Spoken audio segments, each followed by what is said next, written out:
Astaghfirullah. Assalamualaikum warahmatullahi wabarakatuh.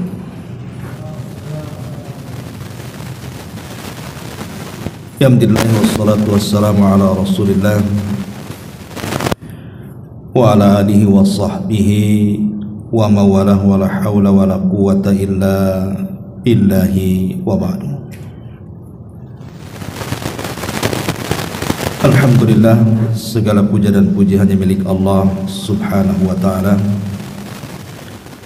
Salawat dan juga salam kita hadiahkan kepada Rasul kita Nabi besar Muhammad sallallahu alaihi wa ala alihi wasallam. Pembahasan di malam hari ini kita akan membahas tentang surat-surat pendek di dalam Al-Quran yang memiliki keistimewaan yang luar biasa. Dan saya yakin sebagian besar kaum muslimin hafal dengan surat-surat pendek ini. Tetapi hanya sedikit yang kemudian mau mengamalkan amalan dari surat-surat ini. Padahal keutamaannya luar biasa. Surat-surat apakah itu? Inilah yang kita akan bahas di malam hari ini. Tidak memperpanjang mukaddimah, yang pertama suratul Ikhlas. Surah Al-Ikhlas. Saya yakin dan percaya Anda semuanya pasti hafal suratul Ikhlas. A'udzubillahi minasyaitonir rajim. Bismillahirrahmanirrahim. Qul huwallahu ahad, Allahus samad, lam yalid wa lam yulad wa lam yakul lahu kufuwan ahad. Dalam sebuah hadis yang dikeluarkan Imam Ahmad, dan hadis ini juga disahihkan oleh Syekh Nasiruddin Al-Albani dalam kitabnya Sahihul Jami', dari Sahal ibn Mu'ad ibn Anasin an abihi, dari bapaknya, dari Nabi sallallahu alaihi wasallam, beliau bersabda, man qara'a qul huwallahu ahad asyra marratin banallahu lahu baitan fil jannah. Barang siapa yang membaca qul huwallahu ahad 10 kali dalam satu hari, maka Allah subhanahu wa ta'ala akan bangunkan baginya satu istana di sorga.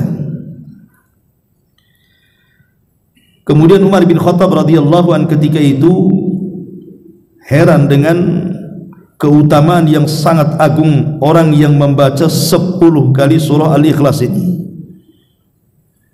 Kalau kita baca satu hari ini 10 kali, ya bisa terus-terusan dalam satu waktu, bisa juga dicicil, umpamanya pagi 3, siang 3, sore 3, malam 1 umpamanya kan. Yang penting 10 kali.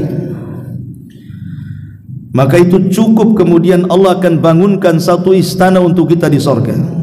Jadi Umar mengatakan, idzan nastaghfir ya Rasulullah. Kalau begitu, kata Umar bin Khattab radhiyallahu an, saya akan memperbanyak membaca surat ini. Maka Nabi sallallahu alaihi wasallam mengatakan, Allahu aktsar wa atyab. Wahai Umar, Allah itu jauh akan lebih banyak lagi memberikan balasan dan kebaikannya kepada kita. Dan ini luar biasa. Membangun satu istana di dunia saja perlu biaya banyak. Jangan lagi istana, rumah kecil saja kita harus mengeluarkan biaya cukup banyak untuk mengadakan batu batanya, semennya, besinya, tukangnya, dan macam-macamnya, kan begitu. Tetapi membangun istana di sorga itu tidak perlu memanggil tukang, menyediakan peralatan ataupun apapun yang berkaitan dengan bangunan. Cukup membaca qul huwallah 10 kali, dalam satu hari itu sudah bisa Allah bangunkan satu istana untuk kita di surga. Kan luar biasa. Ini hadis yang pertama. Hadis yang kedua, hadis Abi Sa'id Al-Khudri radhiyallahu anhu, dia mengatakan Nabi sallallahu alaihi wasallam bersabda, "Ayajizu ahadukum an yaqra'a thuluthul Qur'an," atau an yaqra'a thuluthal Qur'ani fi lailatin. Rasul mengumpulkan para sahabatnya kemudian mengatakan, lemahkah kalian untuk setiap malam membaca sepertiga Al-Quran? Kata Nabi SAW, kenapa kalian lemah? Bisa enggak kalian itu membaca setiap malam Al-Quran itu minimalnya sepertiga Quran? Kemudian sahabat mengatakan, ayyuna nutiku dzalika ya Rasulullah. Siapa di antara kami yang sanggup melakukan itu wahai Rasul? Masalahnya setiap malam sepertiga Quran, siapa yang sanggup? Maka Nabi SAW mengatakan, faqala Allah kul huwallahu ahad Allahus samad thuluthul Quran. Ketika anda membaca kul huwallahu ahad Allahus samad sampai selesai, maka itu bagaikan anda membaca sepertiga Al-Quran. Jadi membaca satu surah Al-Ikhlas saja sama dengan kita membaca sepertiga Al-Quran. Tentu kandungannya, karena surah Al-Ikhlas itu kan semua isinya tauhid dari awal sampai akhir. Sementara kandungan Quran itu kan dibagi tiga. Sepertiganya bicara tauhid, sepertiganya bicara hukum-hukum ibadah, dan sepertiganya bicara akhlak yang di dalamnya ada sejarah-sejarah. Makanya orang yang membaca suratul Ikhlas mendapatkan pahala bagaikan orang membaca Al-Quran sepertiga, karena kandungannya itu yang luar biasa. Ini yang kedua. Yang ketiga, an Aisyah radhiyallahu anha anna Nabiy sallallahu alaihi wasallam kana idza awa ila firashihi kulla lailatin jama'a kaffaihi thumma nafatha fihima faqara'a fihima qul huwallahu ahad wa qul a'udzu birabbil falaq wa qul a'udzu birabbin nas thumma yamsahu bihima mastata'a min jasadihi yabda'u bihima ala ra'sihi wa wajhihi wa ma aqbala min jasadihi yaf'alu dzalika thalatha marrat. Kata Aisyah radhiyallahu anha, Nabi SAW apabila bergerak menuju pembaringan, hendak tidur maksudnya, maka Nabi SAW akan mengumpulkan dua telapak tangannya seperti ini, ya, akan mengumpulkan dua telapak tangan seperti ini. Kemudian Nabi SAW akan membaca surah Al-Ikhlas, Qul huwallahu ahad Allahus samad lam yalid walam yulad walam yakul lahu kufuwan ahad. Kemudian ditambah dengan muawwidhataini, Qul a'udzu birabbin nas dan Qul a'udzu birabbil falaq. Kemudian Rasul akan mengusapkan telapaknya dari ujung rambut sampai kaki, dan dia lakukan sebanyak 3 kali. Tentu ada alasannya kenapa Nabi SAW melakukan seperti itu setiap hendak tidur. Maka para ulama mengatakan agar Allah Subhanahu wa ta'ala memberikan perlindungan dengan sebab kita membaca 3 surat itu selama kita mulai tidur sampai terbangun, tidak ada keburukan-keburukan yang akan mendekat kita. Apakah itu sihirnya orang yang menyihir, apakah itu hasadnya orang yang hasad kepada kita, dengkinya orang yang dengki dengan kita, atau mungkin makhluk-makhluk lain yang akan mencelakakan kita dalam tidur kita. Makanya Nabi SAW melakukan seperti itu. Luar biasa kan itu kandungannya, karena orang tidur itu tidak sadar masalahnya. Kita mau diapa-apain tidak tahu, namanya orang enggak sadar. Lah karena ketidaksadaran kita lah kita perlu meminta perlindungan dari Zat yang maha melindungi hambanya, Allah Subhanahu wa ta'ala. Ini yang ketiga. Yang keempat, Hadis Mu'adz ibn Abdullah ibn Hubaib, dari bapaknya dia mengatakan, kharajna fi lailati matarin wa dhulmatin syadidatin natlubu Rasulullah sallallahu alaihi wasallam liyusalli lana fa adraknahu faqala asallaitum falam aqul syai'an faqala qul falam aqul syai'an thumma qala qul falam aqul syai'an thumma qala qul faqultu ya Rasulullah ma aqulu qala qul huwallahu ahad Allahus samad wal muawwidhataini hina tumsi wa hina tusbi thalatha marrat takfika min kulli syai'in. Dari Mu'adz bin Abdullah bin Hubaib, dari bapaknya bahwa Rasul bahwasanya dia berkata, kami keluar di malam yang hujan sangat gelap sekali, sudah hujan gelap lagi, mencari Nabi SAW untuk salat bersama kami. Kemudian kami mendapati beliau bersabda, apakah kalian sudah salat? Kemudian dia mengatakan, aku tidak berkata apapun. Kemudian Rasul mengatakan, katakanlah, aku tidak mengatakan apapun. Kemudian beliau berkata, katakanlah, aku tidak mengatakan apapun. Kemudian Nabi berkata, katakanlah, maka aku pun berkata. Rasul sallallahu alaihi wasallam dia mengatakan, wahai Rasul sallallahu alaihi wasallam, apa yang akan aku katakan? Maka beliau mengatakan, ucapkanlah qul huwallahu ahad dan muawwidhataini al-falaq dan an-nas, maksudnya ketika sore dan ketika di pagi hari. Apa balasannya? Kata Rasul, takfika min kulli syai'in, hal itu akan mencukupi engkau melindungi dari segala sesuatu yang buruk. Jadi dari sini, dari hadis Mu'adz bin Abdullah ini, kita dianjurkan membaca suratul Ikhlas itu di pagi dan sore hari. Untuk apa coba? Supaya kita terjaga dari keburukan hari itu. Jadi kalau kita baca di pagi hari, maka kita akan terjaga sampai sore hari. Kalau kita membaca sore hari, akan terjaga sampai di pagi hari. Dan ini luar biasa. Makanya karena sangat agungnya surat ini, surah Al-Ikhlas ini, selalu oleh Nabi SAW dibaca di beberapa salat beliau. Seperti Nabi SAW membaca qul huwallahu ahad ini ketika solat 2 rakaat tawaf. Habis tawaf kan ada solat di belakang maqam itu, maka biasanya surat yang pertama dibaca Rasul Al-Kafirun, kemudian surat yang kedua Al-Ikhlas. Atau terkadang dibaca oleh Nabi SAW pada 2 sunnah rakaatai al-fajri, 2 rakaat fajar. Rakaat pertama Al-Kafirun, rakaat kedua qul huwallahu ahad. Ya.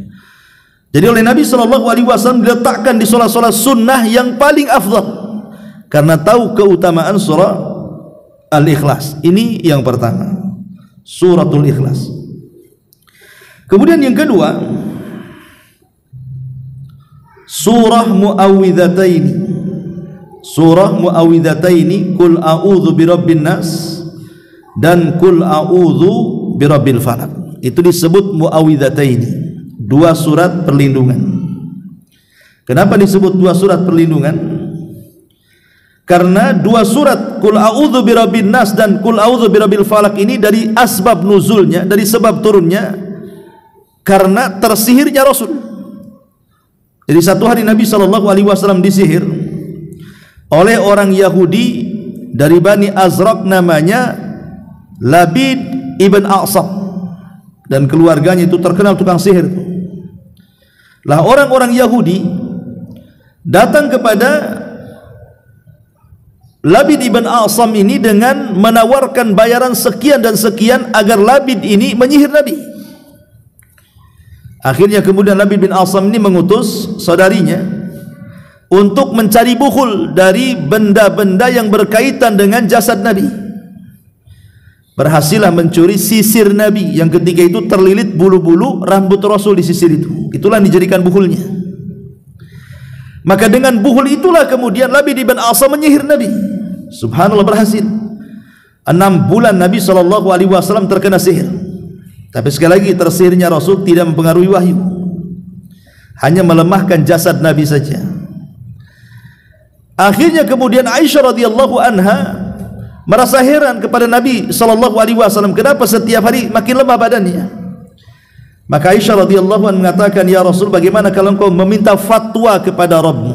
Mintalah fatwa kepada Allah, ada apa dengan kamu? Maka Nabi SAW pun satu malam pada Isya tidak tidur. Dia terus melaksanakan salat qiyamul lail sampai mendekati fajar. Dari pada Isya loh ya. Siapa yang kuat salat malam dari pada Isya sampai subuh coba? Pegang tumbang kita. Tapi itulah Nabi SAW diberikan kekuatan fisik. Dia bisa berdiri salat Isya dari salat malam dari ba'da Isya sampai mendekati subuh. Seraya berdoa meminta fatwa kepada Allah Azza wa Jalla, apa yang terjadi gerangan kepada dirinya. Setelah mendekati subuh, maka Nabi SAW kemudian terbaring ketiduran sesaat. Lah saat itulah turun Jibril dan malaikat lainnya. Maka Jibril pun berdiri di hadapan kepala Rasul dan yang lainnya di hadapan kakinya. Maka Jibril bertanya, ada apa dengan Muhammad ini? Ada apa dengan dia? Maka malaikat satunya mengatakan, innahu matbub. Matbub itu dalam bahasa kitanya, dia terkena sihir. Kata Jibril, man saharahu? Siapa yang menyihirnya?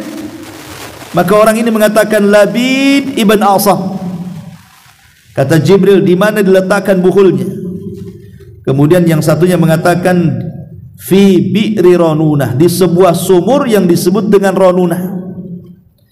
Maka kemudian Jibril pun meruqyah Nabi SAW dan membacakan 2 surat muawwidhataini, perlindungan, Qul a'udzu birabbin nas dan Qul a'udzu birabbil falaq.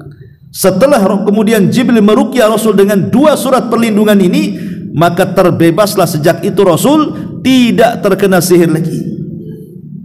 Ketika kemudian ditunjukkan buhulnya di sumur Ronunah itu seperti kepala setan itu, merah airnya. Ketika Ali radhiyallahu anhu hendak mengambil buhulnya, maka Rasul melarang. Takut keburukannya menyebar, kata Rasul, timbun saja sumurnya. Maka sumurnya ditimbun, dan sumurnya sampai hari ini ada kan itu. Bahkan dipagari sama kerajaan Saudi itu dan menjadi situs sejarah. Bahwa di sumur itulah pernah diletakkan buhul Labid ibn Asam yang hendak menyihir Nabi SAW. Maka sejak itu para ulama mengatakan bahwa surah Qul a'udzu birabbil falaq dan Qul a'udzu birabbin nas adalah muawwidhataini, 2 surat perlindungan. Jadi kalau kita ingin dilindungi dari setan, dari gangguan setan, dari gangguan hasad, dari gangguan dengki, dari gangguan sihir, dukun dan yang semacamnya, maka langgengkan membaca surah muawwidhataini, baik di pagi ataupun di sore hari. Jadikan zikir pagi petang supaya kita terjaga dari keburukan-keburukan itu. Ini yang kedua, surah muawwidhataini. Kemudian yang ketiga, surah Al-Fatihah. Saya yakin setiap muslim pasti hafal surah Al-Fatihah, karena dibaca dalam setiap solat lah kan begitu. Solat wajib saja minimalnya 17 kali itu surah Al-Fatihah kita baca setiap hari itu. Belum sunnahnya, itu setiap hari. Artinya kalau tidak hafal berarti dipertanyakan tuh Islamnya, kecuali dia mu'alaf. Kenapa? Karena surah Al-Fatihah itu menjadi rukun yang menentukan sah dan tidaknya solat seseorang. Makanya harus hafal. Anda tidak mengapa tidak membaca surat dalam solat, tapi jangan sampai meninggalkan Fatihah. Kalau kita membaca Al-Fatihah walaupun tidak baca surat, tetap sah solatnya. Tapi kalau kita baca surat walaupun dimulai daripada Al-Baqarah sampai Qul a'udzu birabbin nas di ujung Quran, dari awal sampai ujung Quran, tapi kalau Al-Fatihah tidak dibaca maka tidak sah solatnya. Ya, karena Fatihah itu menjadi rukun daripada rukun-rukun solat. Lalu dijelaskan satu hari Abu Sa'id Al-Khudri radhiyallahu anhu menceritakan bahwa dia pulang dari safar. Pulang dari safar ini kehabisan bekal, kemudian mampir di sebuah pedesaan Kononnya masuk ke desa tersebut supaya mendapatkan jamuan makanan, karena mereka adalah tamu. Rupanya masuk ke desa tersebut, tidak ada satupun orang desa yang memberikan bekal safar. Semua bakhil. Tidak ada yang kasihan dengan rombongan para sahabat yang dipimpin Abu Sa'id Al-Khudri. Akhirnya saking kesalnya para sahabat, ya sudah, kalau memang warga sini tidak ada yang memberikan bekal untuk mereka, kita cari tempat lain. Ketika mereka sudah bergerak keluar dari desa tersebut, qadarullah pula kepala desanya tersengat kala jengking. Kepala desanya itu tersengat kala jengking. Dan di desa itu tidak ada tabib, tidak ada dokter yang bisa mengobatinya. Akhirnya kemudian salah seorang dari warga desa itu melihat bahwa rombongan para sahabat yang pulang safar ini, yang sedang melakukan safar ini, nampaknya ada orang yang bisa mengobati. Langsung kemudian mereka dicegat dan dipanggil, kemudian diberitahu bahwa pemimpin kami tersengat kalajengking, siapa di antara kalian yang bisa menyembuhkan? Tiba-tiba ada seorang sahabat mengatakan, saya bisa, tapi syaratnya sediakan beberapa ekor kambing untuk kami makan. Mereka akhirnya mengatakan, ya, selama kepala desa kami sembuh, maka kami siap memberikan kambing-kambing kami untuk kalian. Tadi bakhil, sekarang dermawan. Karena syaratnya harus menyembeli, harus mengobati penyakitnya kepala desa yang terkena sengatan kalajengking tadi. Subhanallah. Jadi ada seorang sahabat ini membaca surah Al-Fatihah. Dia hanya membaca surah Al-Fatihah dan tidak membaca surat yang lainnya. Kemudian diusapkan kepada badan kepala desa yang tersengat kalajengking, tiba-tiba sembuh. Perjanjian kan, kalau sembuh ngasih kambing. Akhirnya dikasih kambing. Ya. Lah sebagian kambing mereka makan, sebagiannya lain mereka bawa sampai ke hadapan Rasul, kemudian menceritakan, macam mana ruqyah kami ini wahai Rasul. Maka Nabi SAW membenarkan cara ruqyah mereka, dan Rasul meminta agar Rasul pun diberikan bagian daripada upah kambing itu. Dari sini Rasul mengatakan, la ba'sa birruqa ma lam takun syirkan, tidak mengapa seseorang itu meruqyah selama tidak ada kesyirikan. Jadi kita tahu bahwa surah Al-Fatihah ini adalah surah ruqyah. Makanya kalau seandainya di rumah kita itu entah saudara kita nampak kesurupan, anak kita tiba-tiba nangis tengah malam gitu ya, itu mesti diganggu setan itu. Maka kita bisa gunakan surah Al-Fatihah itu untuk meruqyah sebenarnya, entah langsung atau menggunakan media seperti media air begini. Ya, kita baca saja surah Al-Fatihah itu, setiap satu ayat berhenti kemudian tiup airnya. A'udzubillahi minasyaitonirrajim, bismillahirrahmanirrahim. Begitu. Alhamdulillahirabbil alamin. Tiup lagi. Baik tiup dengan sedikit ludah ataupun hanya sekedar angin saja. Maka sampai waladhdallin ini, maka ini air menjadi air ruqyah sudah. Dan tidak disyaratkan harus seorang peruqyah membacanya, Anda juga bisa, yang penting hafal Al-Fatihah kan gitu. Karena keajaibannya pernah diteliti oleh para peneliti Jepang. Ketika ada dua botol air, yang satu dibacakan Quran, yang satu tidak dibacakan Quran. Setelah diteliti di laboratorium, rupanya air yang dibacakan Quran itu molekulnya lebih padat dibandingkan air yang tidak dibacakan Quran. Artinya air yang memiliki kepadatan molekul itu bisa digunakan untuk detoks, semacam pengusir racun dalam badan gitu kan. Siapa yang meneliti? Orang-orang kafir Jepang sana. Sekalipun orang-orang Jepang enggak meneliti, kita yakin, karena namanya wahyu itu kan, cukup kita katakan samina wa ata'na, apalagi adalah penelitian. Jadi itulah kehebatan ruqyah dengan membacakan surah Al-Fatihah kepada sarana air itu.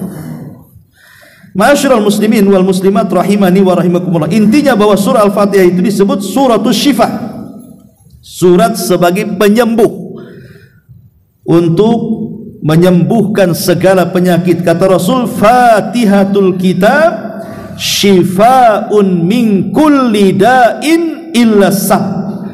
Fatihah kitab itu bisa menyembuhkan semua penyakit kecuali kematian.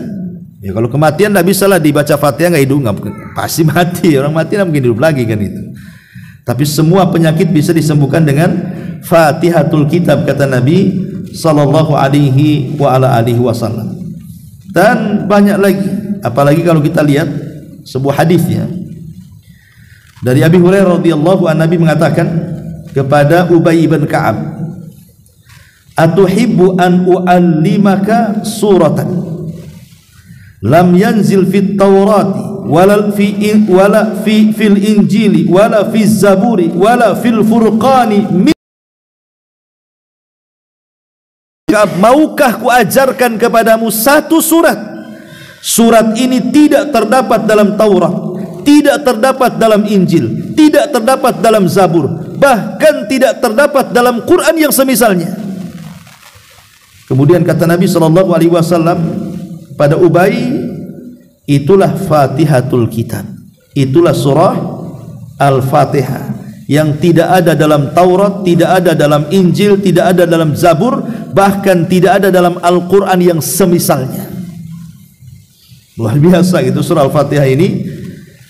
Makanya Imam Ibnul Qayyim rahimahullahu ta'ala sampai membahas dan membukukan satu buku yang sangat tebal, namanya Madarijus Salikin fi Iyyaka na'budu wa iyyaka nasta'in. Bayangkan membahas Iyyaka na'budu wa iyyaka nasta'in saja sampai Imam Ibnul Qayyim itu membuat buku berjilid-jilid menyebutkan keutamaannya. Di antara keutamaan Al-Fatihah atau surah Fatihatul Kitab ini yang ketiga, surah Al-Ikhlas, Mu'awwidhataini, kemudian surah Al-Fatihah. Kemudian yang keempat, surah Al-Kahfi. Ya, mungkin surah Al-Kahfi ini ya kalau tidak biasa mengamalkan ya mungkin tidak hafal. Tapi minimalnya kalaupun tidak hafal, kalau selalu mengamalkannya, minimalnya kalau ambil Quran kemudian buka surah Al-Kahfi maka akan lancar bacaannya. Karena dibaca setiap Jumat kan gitu. Disebutkan dalam sebuah hadis Nabi SAW mengatakan, man qara'a surat Al-Kahfi fi yaumil jum'ati adha'a lahu min nuri ma bainal jum'ataini. Barang siapa yang membaca surah Al-Kahfi pada hari Jumat, dia akan disinari cahaya di antara dua Jumat. Dia akan disinari oleh cahaya di antara dua Jumat. Apa maksudnya? Diberikan cahaya di antara dua Jumat itu. Ma'asyiral muslimin yang dimuliakan Allah Subhanahu wa taala, ada yang mengatakan bahwa diberikan cahaya di antara dua Jumat itu maksudnya dia akan diberikan hidayah antara Jumat satu ke Jumat berikutnya, karena hidayah itu adalah cahaya. Jadi kita akan dibimbing oleh Allah Subhanahu wa taala. Kalau Jumat ini kita baca surah Al-Kahfi, Jumat berikutnya kita baca surah Al-Kahfi, maka antara Jumat ke Jumat itu kita akan dinauki hidayah Allah Subhanahu wa taala. Dan ini luar biasa, ya. Luar biasa bahwa sampai seperti itu. Ada yang mengatakan bahwa cahaya di sini ya artinya Allah akan berikan kecerahan wajah. Orang yang suka mengamalkan surah Al-Kahfi ini wajahnya akan terang. Ada yang mengatakan pahala, macam-macam penafsiran para ulama. Tapi yang jelas bahwa memang ada perselisihan para ulama tentang masalah hadis membaca surah Al-Kahfi di malam Jumat atau di hari Jumat itu. Ada sebagian ulama melemahkan hadisnya, ada juga yang mensahihkan. Tetapi kebanyakan para ulama banyak juga yang mensahihkan, sehingga membaca surah Al-Kahfi di hari Jumat itu adalah mustahab, sebuah sunnah. Dan itu difatwakan para ulama kibar. Ya, jadi kalau kita ingin membaca surat di hari Jumat, maka pilihlah yang disyariatkan, surah Al-Kahfi. Kadang kita di hari Jumat Al-Kahfinya tak dibaca, Yasin pula yang dibaca, ya kan? Padahal harusnya Al-Kahfi dulu lah kan begitu. Itu yang memang jelas-jelas hadisnya. Kenapa coba? Apa sih alasannya kenapa kita harus membaca, ataupun ya tidak wajib, maksudnya dianjurkan dan disunahkan setiap datang hari Jumat itu membaca surah Al-Kahfi. Begini, karena kita tahu bahwa hari Jumat itu sayyidul ayyam, pemimpinnya hari-hari. Allah Subhanahu wa taala ketika menciptakan langit dan bumi itu dimulai hari Ahad dan diakhiri dengan hari Jumat. Begitu juga nanti pada hari kiamat terjadi kapan? Hari Jumat juga. Dan peristiwa-peristiwa besar itu terjadi hari Jumat, termasuk tanda-tanda kiamat, munculnya Dajjal dan yang semacamnya sebagai muqaddimah hari kiamat. Lah di antara keagungan surah Al-Kahfi kalau kita baca adalah baik 10 ayat di awal atau 10 ayat di akhir atau semuanya lah kita baca, itu bisa melindungi kita dari fitnah Dajjal. Fitnah Dajjal, kenapa? Fitnah Dajjal itu dia akan membawa banyak fitnah kan. Dajjal itu pertama, dia akan membawa fitnah agama. Dajjal itu datang kepada kita membawa fitnah agama. Setiap orang yang ditemui Dajjal diminta kufur, beriman kepada Dajjal dan kufur kepada Allah. Ini yang pertama, fitnah agama, dan ini fitnah yang luar biasa. Yang kedua, fitnah kekuasaan, karena Dajjal itu akan berkuasa hampir separuh bumi, bahkan sebagian besar bumi, masuk ke daerah-daerah yang normal cuacanya seperti kita, dan masuk juga kepada daerah-daerah yang tidak normal cuacanya seperti kutub. Makanya hadisnya, satu harinya bagaikan 1 tahun, satu hari berikutnya bagaikan 1 bulan, satu hari berikutnya bagaikan 1 pekan, baru satu hari berikutnya 4 hari setelah 3 hari awal, baru kepada daerah-daerah yang normal cuacanya. Dari sini kata para ulama bahwa Dajjal itu masuk ke kutub dan masuk ke selain kutub.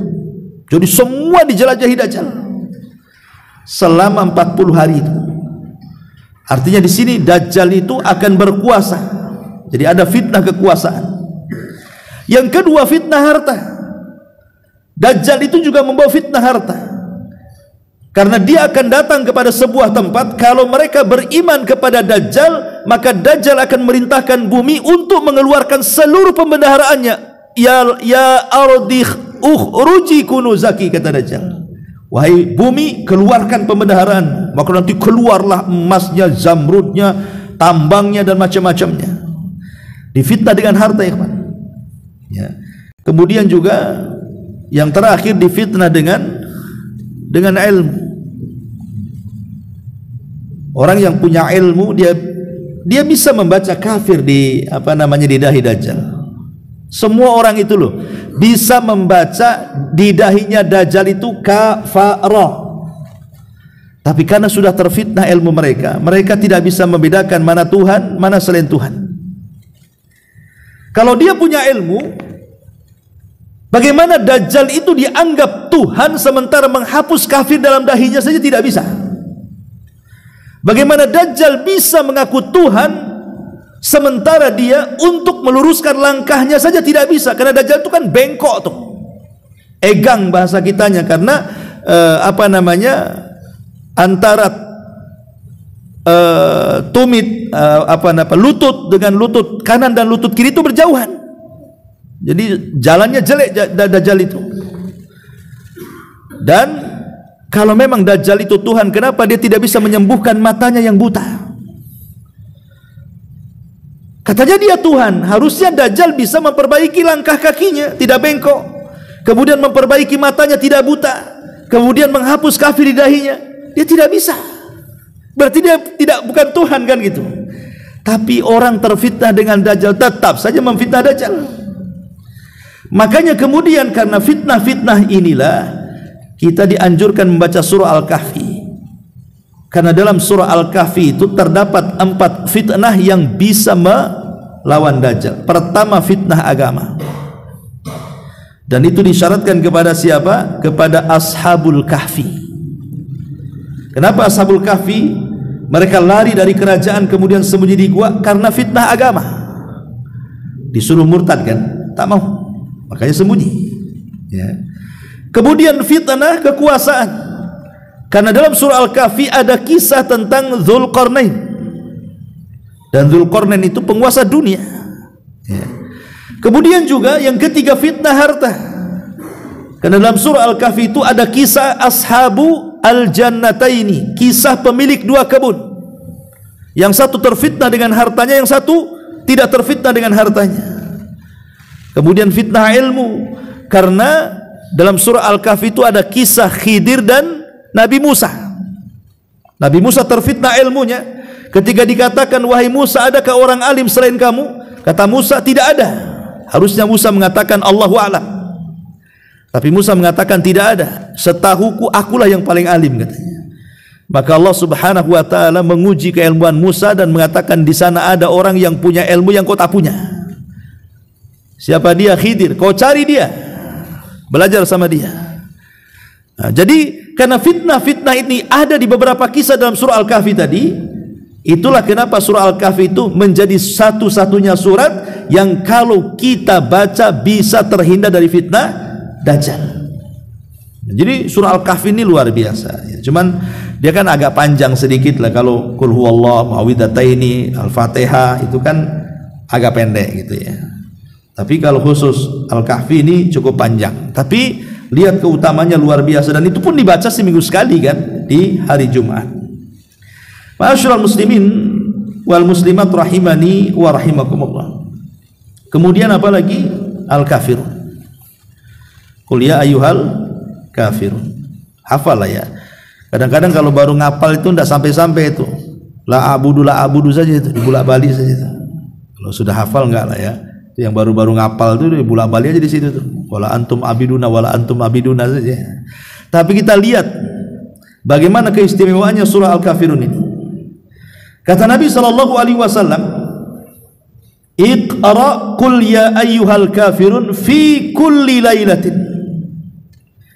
Bacalah Qul ya ayyuhal kafirun pada setiap malam. Wanam ala khatimatiha. Tidurlah setelah membaca surah itu. Apa kata Rasul? Fa innaha bara'atun minasyirki. Karena surah Al-Kafirun itu sebagai pembebas pada badan kita dari kesyirikan. Jadi kalau kita membaca Al-Kafirun kemudian tidur, berarti tidur kita di atas tauhid. Karena membaca surah Al-Kafirun itu sama dengan melepas kesyirikan pada badan kita. Makanya sebagian ulama menyebutnya surah Al-Kafirun itu sebagai surah Al-Ikhlas yang kedua. Jadi surah Al-Ikhlas yang pertama Qul huwallahu ahad, surah Al-Ikhlas yang kedua Qul ya ayyuhal kafirun. Karena dua surat ini bicara soal tauhid. Kalau Qul huwallahu ahad bicara soal tauhid rububiyah, kalau Qul ya ayyuhal kafirun bicara soal tauhid uluhiyah. Jadi kalau digabungkan sempurna tuh tauhid orang. Makanya kenapa dua surat ini selalu dibaca oleh Rasul dalam salat-salat tertentu yang saya katakan tadi kan, salat sunnah fajar, Al-Kafirun dengan Qul huwallah, salat sunnah tuwaf gitu ya. Nah, itu juga Al-Kafirun dengan Qul huwallahu ahad. Karena memang dua surat ini disebut dua surat Ikhlas. Lah terkhusus daripada Al-Kafirun, orang yang membaca sebelum tidur, maka Rasul mengatakan fa innaha bara'atun minasyirki.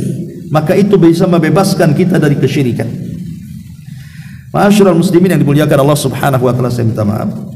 Kebetulan ada tamu dari